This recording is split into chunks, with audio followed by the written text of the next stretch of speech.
गिलगित के दिनेवर नाले में मट्टी का तौदा गिरने से 15 अफराद दब गए। मलबे तले दबकर 8 रजाकार जा बहक, 3 से ज़ायद जख्मियों को अस्पताल मुंतकिल किया गया। तिब्बी इमदाद जारी है। पुलिस के मुताबिक रजाकार सैलाब से मुतासरा वाटर चैनल की बहाली का काम कर रहे थे। वजीर आला गिलगित बल्तिस्तान का हादसे पर इजहार अफसोस, मुतासरा खानदानों से हमदर्दी का इजहार। हाजी गुलबर खान ने कहा कि जाँ बहक अफराद के लवाहिकीन को हुकूमती पॉलिसी के तहत मुआवजा दिया जाएगा। जख्मियों को बेहतर तिबी सहूलियात फराहम की जाएंगी। हुकूमत गमजदा खानदानों के साथ खड़ी है। मुतासरीन की हर मुमकिन मदद यकीनी बनाई जाएगी। रेस्क्यू ऑपरेशन तेज करने का हुक्म भी जारी। ज़राई इंतजामिया और रेस्क्यू इदारों को मुतहरिक रहने की हिदायत।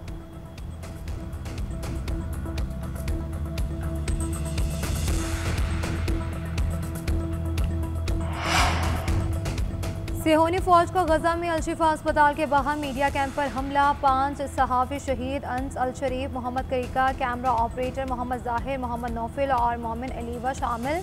हमले में शहीद कतरी सहाफ़ी अंस अल शरीफ का आखिरी पैगाम जारी। शहीद ने कहा, ये मेरी वसीयत और मेरा आखिरी पैगाम है। अगर ये मेरे अल्फाज आप तक पहुँच गए तो जान लीजिए कि इसराइल मुझे कत्ल करने और मेरी आवाज़ को खामोश करने में कामयाब हो गया है। मैं दर्द में जिया और बार बार गम सहे, इसके बावजूद मैंने हमेशा सच जैसा पाया वही आगे तक पहुंचाया। अपनी बेटी के बड़े होने का ख्वाब देखा था मगर मोहलत ना मिली। अल्लाह के सामने गवाही देता हूं कि मैं इसके फैसले पर राज़ी हूं।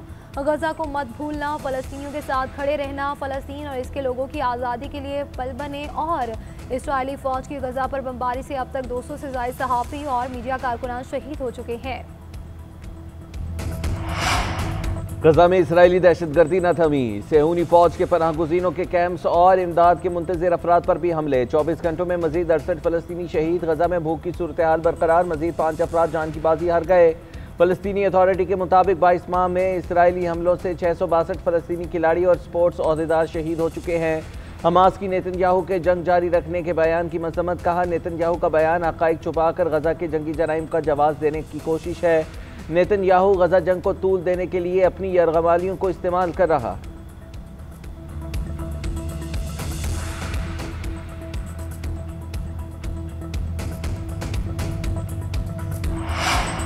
इसराइल का गजा पर मुकम्मल कब्जे का मंसूबा। अक़वाम मुत्तहिदा की सलामती काउंसिल का हंगामी इजलास। पाकिस्तान ने सिहोनी मंसूबे की मुखालफत कर दी। गजा की सूरत हाल इंतहाई खौफनाक। इसराइली कब्जे की कोशिश नाकाबिले कबूल है। ताकत के इस्तेमाल से फौरी रोका जाए।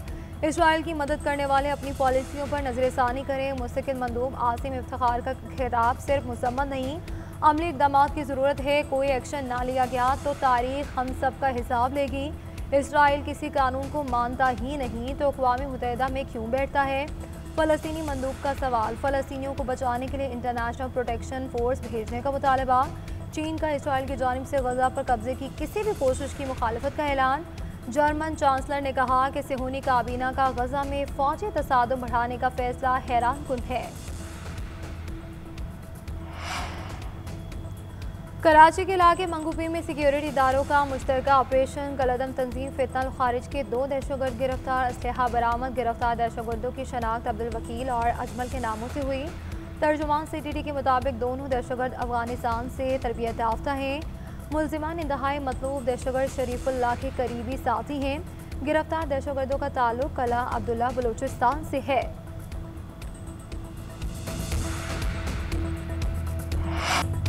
वेस्ट इंडीज ने दूसरे वनडे में पाकिस्तान को शिकस्त दे दी। मेजबान टीम ने मतलूबा हदफ 5 विकेटों के नुकसान पर पूरा कर लिया। रॉस सेंचर्स की शानदार बल्लेबाजी, 49 रन की शानदार इनिंग्स खेलकर टीम को फतह दिलाई।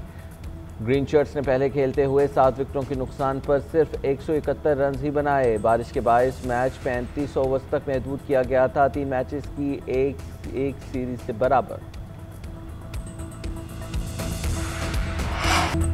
भारत अपने आप को विश्व गुरु के तौर पर पेश करना चाहता है, लेकिन अमली तौर पर ऐसा कुछ नहीं। फील्ड मार्शल सईद आसिम मुनीर का अमेरिका में पाकिस्तानी कम्युनिटी से दबंग खिताब। बोले, भारतीय जारियत ने खितों को खतरनाक जंग के दहाने पर ला खड़ा किया। किसी भी वजह से दो तरफा तसादुम बहुत बड़ी गलती होगी। पाक भारत जंग रुकवाने पर सदर ट्रंप के इंतहाई मशकूर हैं। अफगानिस्तान से कई दहशतगर्द तंजीमें पाकिस्तान के खिलाफ मुतहरिक हैं। इस वक्त दहशतगर्दी के खिलाफ पाकिस्तान आखिरी फसील है। मसला कश्मीर पर अक़वाम मुत्तहिदा की करारदादों की मुकम्मल हिमायत करते हैं।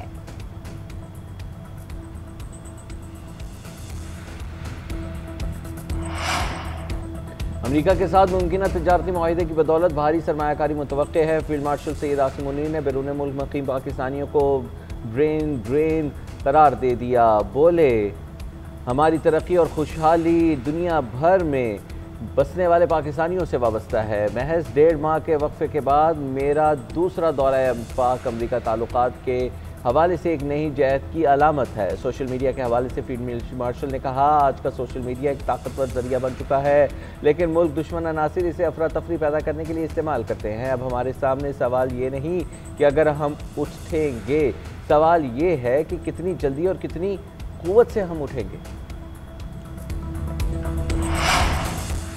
वज़ीर-ए-आज़म शहबाज शरीफ और सदर अज़रबैजान के दरमियान टेलीफोनिक रब्ता। वज़ीर-ए-आज़म ने सदर ट्रंप की सालिसी में आर्मीनिया से अमन मुआहदे पर मुबारकबाद दी। 3 दहाइयों पुराने तनाज़े को पुरअमन अंजाम तक पहुँचाने पर सदर इल्हाम अलियफ के किरदार की तारीफ। आज़री सदर ने काराबाग के मामले पर अज़रबैजान के साथ पाकिस्तान की दरीना और मुसलसल हिमायत को सराहा।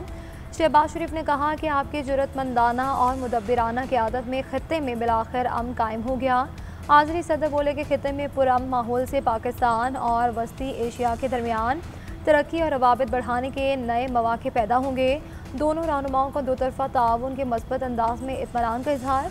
वज़ीर-ए-आज़म ने आज़री सदर को जल्द पाकिस्तान का सरकारी दौरा करने की दावत भी दी।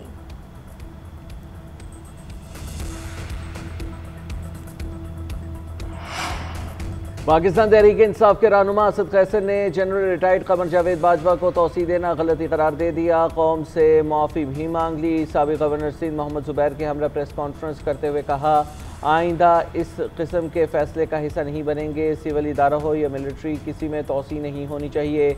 वज़ीर इत्तलात ने असद कैसर की न्यूज़ कॉन्फ्रेंस गुमराहकुन और हक़ाइक़ के मुनाफी करार दी। कहा, 9 मई को साजिश रचाई गई, रियासती इदारों पर हमले हुए, संगीन जुर्म पर कानून के मुताबिक सजाएँ सुनाई गई। फैसल वाडा ने एक्स पर पोस्ट किया, एक्सटेंशन नहीं तसलसल जारी रहेगा, किसी में दम है तो रोक कर दिखाए। पाकिस्तान के हर शहरी को बराबरी, हमाहंगी और बामी एहतराम के साथ ज़िंदगी गुजारने का हक़ हासिल है। अक़लियतों की फलाह बहबूद के लिए मुतादिद इक़दाम किए हैं। सदर मुमलिकत का अक़लियतों के कौमी दिन पर पैगाम। कहा, अक़लियतों को बाइख्तियार बनाने के लिए काम जारी रखने का इरादा करते हैं। वज़ीर-ए-आज़म शहबाज शरीफ का कहना है, अक़लियतों के हुकूक़ का तहफ़्फ़ुज़ न सिर्फ आईनी जिम्मेदारी बल्कि मजहबी फरीज़ा भी है। अक़लियत से ताल्लुक़ रखने वाले कई पाकिस्तानी सपूतों ने मुल्क की दिफा के लिए जानों का नजराना दिया। पाकिस्तान में अक़लियतों को आइन के तहत तमाम सियासी, मुआशी और समाजी हुकूक़ हासिल हैं। वज़ीर आला पंजाब का कहना है कि अक़लियतें पाकिस्तानी मुआशरे का हुस्न और सर का ताज हैं। उनकी इज़्ज़त और तहफ़्फ़ुज़ और तरक्की पर कोई समझौता नहीं होगा। अक़लियती बरादरी के लिए तालीम, सेहत, रोज़गार तक बआसानी रसाई मुमकिन बना रहे हैं।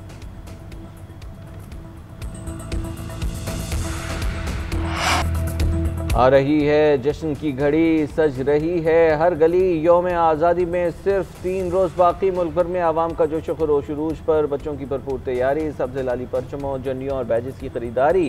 कराची में जश्न आज़ादी, डंकी कार्ट रेस, लाहौर में साइकिल रैली, हैदराबाद के बाग मुस्तफ़ा पार्क, लतीफ़ाबाद में ग्रैंड म्यूज़िकल शो। मारूफ गुलकार अली ज़फ़र ने अपनी आवाज़ का जादू जगाया। आतिशबाजी का भी शानदार मुजाहरा, शहरियों ने दिल खोल कर दाद दी। पाकिस्तान की आज़ादी का जश्न मनाए, कौमी परचम लहराए, सब मिलकर क़याम पाकिस्तान और मार्का हक़ की याद ताज़ा करें। बच्चे फेस पेंटिंग चेहरे पर सजाएं, सब्ज़ ऐनक और कौमी परचम वाली कैप पहने, टी शर्ट पहनकर तस्वीर बनाएं या अगली नस्लों के लिए पौधा लगाएं। वतन से मोहब्बत का इजहार करें और कैमरे की आंख से खूबसूरत लम्हात कैद करें। अपनी या बच्चों की तस्वीर GNN के व्हाट्सएप नंबर पर भेजें। आपकी खुशियां हम दुनिया भर को दिखाएंगे। नंबर आपकी स्क्रीन पर।